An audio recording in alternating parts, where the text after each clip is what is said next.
Good afternoon. Thank you for being here. We're excited to have you and chief level officers and board members here to kick off the 2024-2025 school year. I'm thrilled that tomorrow we will welcome nearly 50,000 students and their families back to our classrooms. And the first time that I can remember, I'm proud to share with the media and with those viewing today that we will open our classrooms tomorrow fully staffed, fully covered with educators. This is a historic time in CCSD. I don't recall a time when we were able to open all of our classrooms and they be covered by certified folks. That's a testament to many people who are here today. First and foremost, to our board, some of whom are standing behind me to my left and to my right, for their commitment to teacher pay, to improving teacher working conditions, and to being leaders in the state in regards to compensation and people. To my right is the Chief of HR, Bill Brigman, who's had a vision and worked alongside a teacher compensation task force throughout the last few years to really ensure that we're getting the best and the brightest here in Charleston to serve its children. This is particularly noteworthy this year because for the first time, as you know, we implemented for the coming year a weighted student funding formula, which required the additional hire of about 225 folks. So I'm going to step aside for a second and let Bill talk a little bit more about this historic year in hiring and the work that he and his great team to his right have done throughout the last few months to make sure that our children have competent, caring, qualified educators to lead us into the new year. Mr. Brigman? Thank you, Anita.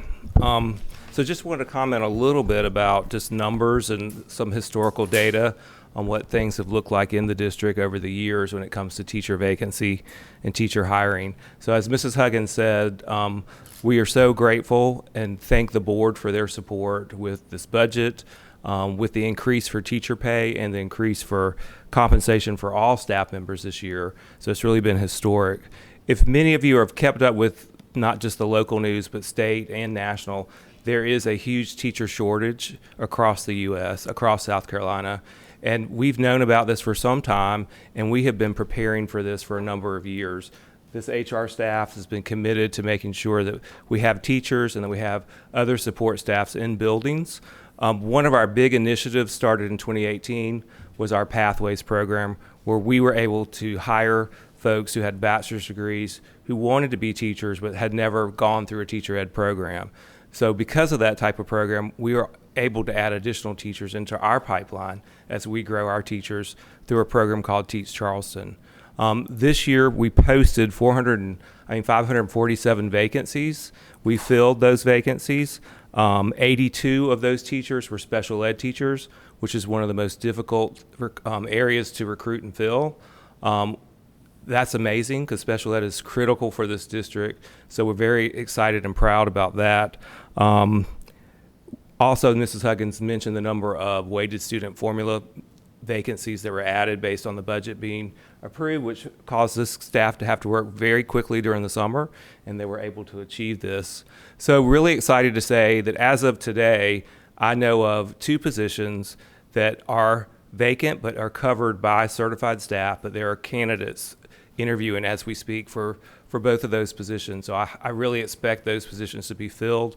I actually spoke to one of the principals walking into the room who said, I think we're a go. So I can't believe that we're here today talking about classroom positions, the largest number of teachers we've hired that I can recall in my 20 plus years in the district, in a time when the pipeline for teachers is the way it is across the nation, and that we're seeing fewer young people becoming teachers. So this is important for our young people to see that our board is committed to teacher pay, committed to having classroom teachers, quality teachers in our buildings, and hopefully our young folks who have considered teaching see this as an opportunity and will pursue Charleston because we have opportunities here through our Pathways program. So I'm going to stop, turn it back over to you. So again, this is an exciting day for me. It's an exciting day for our board. Chair Grabowski, Vice Chair Watley, who joined us, Mr. Kelly and Mrs. McKinney are here. And again, we want to thank the committed HR staff and our teams who have made working conditions good in our school to make people want to come to this area. A few more tidbits before we open it up for questions. As I mentioned, again, it took the vision of a great team and a committed board to work with us to implement this year's weighted student funding formula. We anticipate that it's going to reach more students. Under the direction of our associate superintendents and deputy superintendent Clamp, we'll be monitoring the work that's going on in our schools, particularly with pupils in poverty, multilingual learners, and students with disabilities. And so we look forward to sharing with the public the progress that we make. We'll also very soon, once the state lifts the embargo, be able to share some other exciting news led through our academic team and our CAO, Michelle Simmons, and again, our associate superintendents. We expect that our students will have continued the momentous growth that we saw last school year and will be achieving at even higher levels than they have in prior years. So again, it's really an exciting time to be here in Charleston. I want to make sure to highlight some of the other things that Mrs. Simmons, particularly and her team, many of whom are here in the audience, will be rolling out this year, specifically around the new ELA curriculum. She and her team, led by LaShawna Harris, have been working to make sure teachers are appropriately trained throughout the summer, and we're excited about that. Also on the operations side, I'm proud to say that we have expanded child care options for our employees this year, expanding over into North Charleston and actually growing programs that were already in existence at West Ashley and downtown here on the peninsula.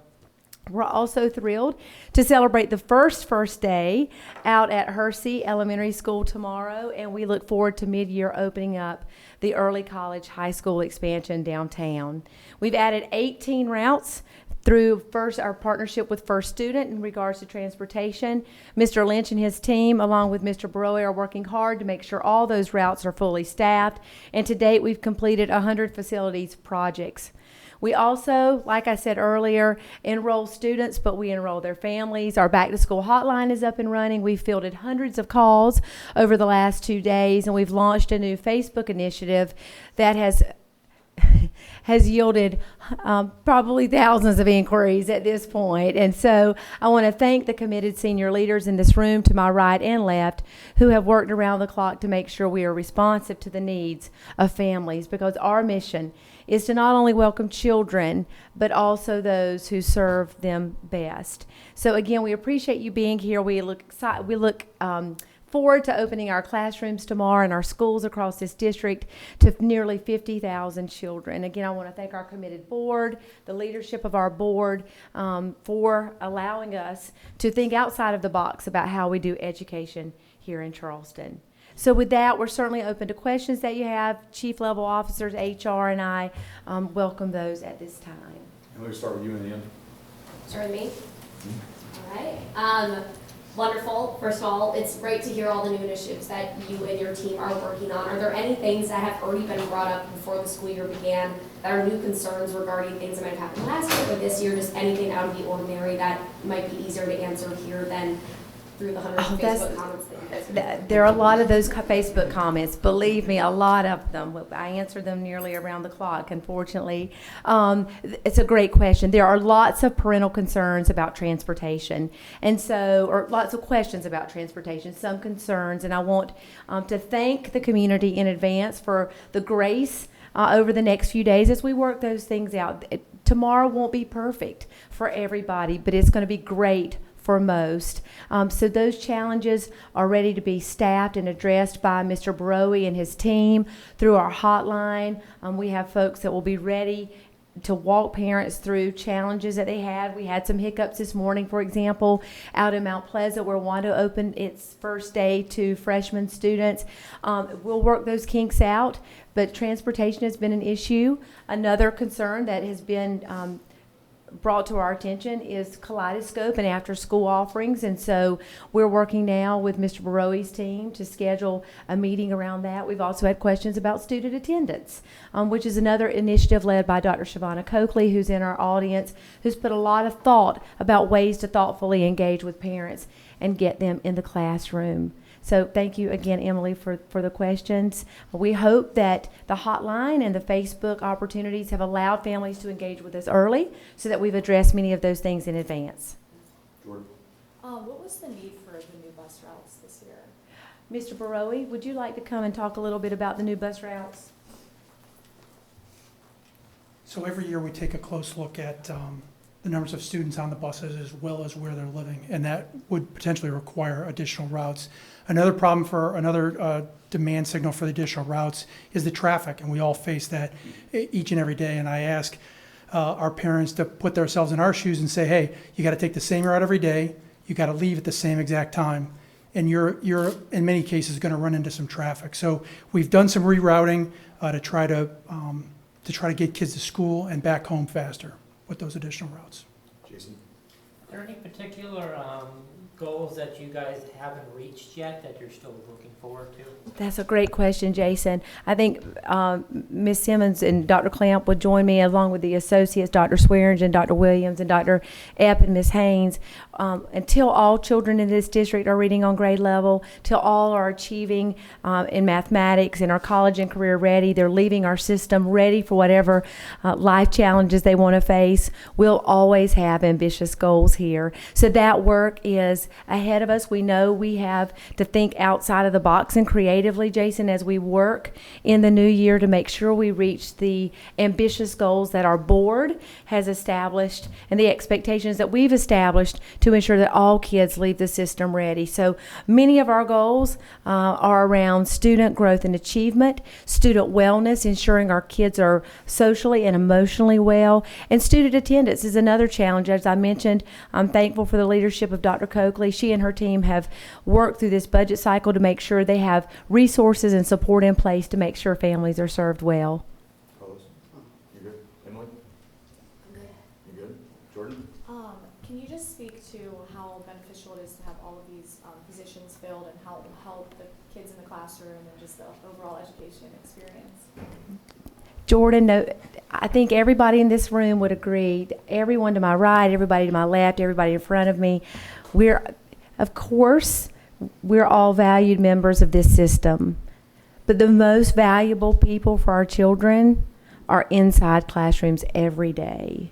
The value that great teachers bring to children's experiences and education, we do a lot of important stuff, right? But nothing compares to having those powerful people in front of our children every day so that we are able to start this year fully covered in our classrooms, albeit in one or two classrooms here or there, a resignation and a Spanish teacher here. We're ready tomorrow to welcome children, and we know that they will walk into classrooms filled by teachers who love them and want for them what our board wants for them and what we want for them, which is to obtain excellence in whatever they do. So we're excited about the opportunities that they will have for children beginning tomorrow. Jason? I don't know how to put this exactly, but obviously in the past year there's been changes. You're here. Yeah. Prior to you being here was a little bit of confusion over stuff. Now that you're here and it's, we have one person, what does that mean? What should that tell the students and their families as far as, okay, we now have somebody kind of permanent in position? Well, stability is very important to any system. It's important to homes. It's important to any organization. And so I'm hopeful that through the stability of leaders to my left and to my right and in front of me, that we will be able to establish consistency, which I believe is critically important for children. And so while I serve in this role, we will focus on the needs of children before anything else. I'm proud to say that I believe we've assembled a great team of folks who share that vision and who are committed to that vision. And so I'm looking forward to working with the board, helping them continue to build consensus. I think they've been able to do a lot of that in the last few months. And as we look ahead, that's what our focus is going to be on, kids and serving them and their families well. Thank you, Jason. I do have one more. Please. Circling back to transportation. Yeah. I know last year there were a few confusions / miscommunications with first students specifically. Sure. For parents that are having problems with their routes this year in any way, shape, or form, should they be reaching out to them directly or the district? Kind of where does that communication go? Emily, that's a great question. There's an app and there's a bus complaint log and all sorts of things. Mr. Broy, do you want to come and talk back? There are procedures in place for families, and we've been fielding a lot of these inquiries, Emily, on our hotline and social media, but there are very clear systems that parents can follow to get their questions answered more clearly. Mr. Broy will talk about those. So it could take a while, but let me just say, the best result they can get is if they go to the bus complaint log. If they go online, put the complaint in, we're committed to responding within 24 hours. And that's really the best way to get their response, so we get an expert on the line with them to get that answer. The First View app phone number is important too. If they're having problems with getting onto First View, calling that direct application is the best way to go. Jordan? Thank you. Thank you, too. Jason, anything else?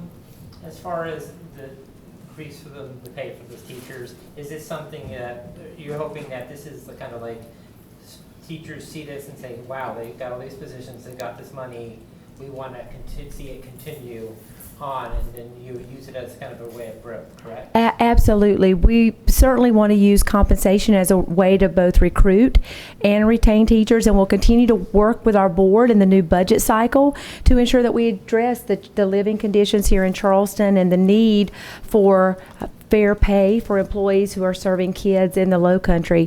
We're also really focused, Jason, on making sure that working conditions for teachers are really, really great, and that we do things like employee child care that makes things easier for teachers who have families, for example. And so we provide rural travel stipends for teachers who travel out to more remote areas in Charleston. And so not only are we focusing on teacher pay, but also on making sure that conditions are favorable for those who serve our most precious resource, our children. Time for one last question. Jordan? Jason? Opposed? Going once, going twice? I'm good. Okay. Well, thank you all for coming, and we really just want to thank the public, for parents, for their patience with us, and for sending us their children, for trusting us with their children. And we're looking forward to engaging with you more this week to let you know just how our kickoff goes. So thank you again for coming.